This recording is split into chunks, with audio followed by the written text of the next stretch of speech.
Hello, and welcome to this episode of Y.G.O.P TV, and we're here live at Carter G. Woodson Prepatory Academy. And today we have PE teacher, Mr. Miranda. How are you doing? I'm doing great, sir. How are you? Oh, doing quite well after hanging with you and some of your students. But I digress. Okay, so you're a new teacher, 2 years in the game? This is my second year teaching. Second year, okay. And this is your first year, of course, having the Golfers Gym system. Correct. Which I guess you're probably thinking like, wow, where did this come from? But anyway, so I'm gonna start this off just by asking you your assessment, because one thing I really noticed and I was very impressed with was the way that you immediately modified the Golfers Gym to kind of fit your concept of teaching. So what did you think about the Golfers Gym? I love the Golfers Gym. I think it's a very good way to show them a healthy lifestyle. Yeah. I did modify, like you said, I have a smaller gym. I was able to kind of modify it and not have everything out at once and kind of set up stations Yes. accordingly. And I noticed and I copied also some of the information that you have on your board, because before you even knew that there was a teaching materials page on our website, you went in and just started creating little cues that you wanted to teach in the program. And I thought that was very fascinating, but it kind of made me feel like something about the program is just intuitive, because it blends in with some of your other teaching. So that was the reason why I wrote that down. I was very impressed with that. And one of the things that we've been doing this year, of course, our theme this year is stay on the green when you get the vaccine, because our program is sponsored by the Kentucky Public Health Department, Commonwealth of Kentucky.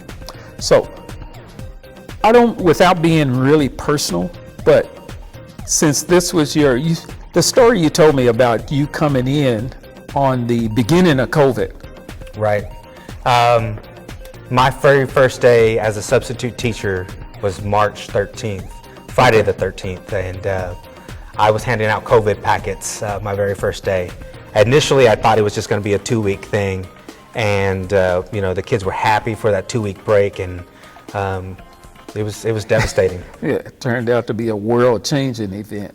So with that, you guys had to go into lockdown, and I'm always asking teachers, how did that affect you? And with you being a brand new teacher, how did that affect you? So at COVID initially, I was a special ed para. Okay. Through COVID. It was extremely difficult trying to reach through the camera to help the child. So you did the Zoom teaching? I did the also? Zoom teaching. That's all I knew initially. Wow. Coming in as a first year, anything, that's all I knew is through Zoom. Yes.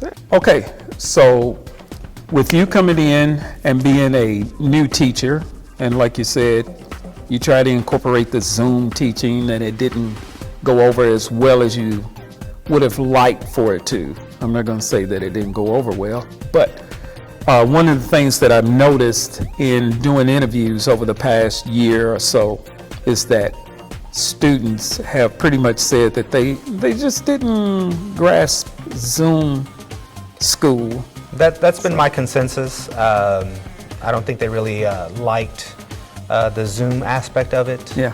Comparatively to the social aspect that we are, in person. Yeah, and that's one thing we found out is that just what you said, kids are very social. So we heard a lot of the students talk about, it was so wild that I heard so many students talk about how glad they were to come back to school. And it was mainly because they missed friends, missed teachers, and a lot of them said that they love learning face to face. So maybe that's kind of like an unintended benefit of the pandemic, I guess. But one of the things we were discussing with some of the students was the isolation part and how it affected them, because that's a long time to be away from socialization. Right. So how did you notice that effect on your students? Or did you? Yes, you could definitely tell the isolation was very tough on everyone, I think. Not having that social aspect in your life it was detrimental. I really didn't notice it until we came back to school. Okay. Once they were actually in school socializing, you could see their lives, the light turning back on in their life, and just that light was shining. That's good. That's good. Now, we're always talking about students. How did you feel? How did it affect you as a teacher? I mean, we're human too, you know. Right. Having that social aspect, being able to touch the materials and show them exactly how you're doing it. You know, you can only do so much on a screen. Yeah. And being in person, you know, I can literally show you how to hold it. Okay. How to hold the golf club. How to, you know, cut the grass and chip, you know, little things like that. And then developing your teaching skill set as well. I mean, being a new teacher, you know, you were coming in and trying to figure out what type of teacher you were going to be. Right. Initially, all I knew is how to be a Zoom teacher, and it was a whole new world once you start coming in person. Yeah. It was neat. It was neat to see my growth. Being able to modify and adapt to the new situation. Well, I want to tell you, in watching you run your classrooms, I can truly say that you look like a seasoned teacher. You look like you got it together, the control of your students, look like the comprehension of the lessons as far as, you know, being able to disseminate all the different aspects of the Golfers Gym program. Looked like you had it down pretty good. As a matter of fact, like I said, I picked up a few pointers that we're going to incorporate. Good. So, but I want to thank you for participating in this episode of Y.G.O.P TV, and hopefully we'll be able to come back here again. I look forward to it, sir. All right. Thank you. Okay.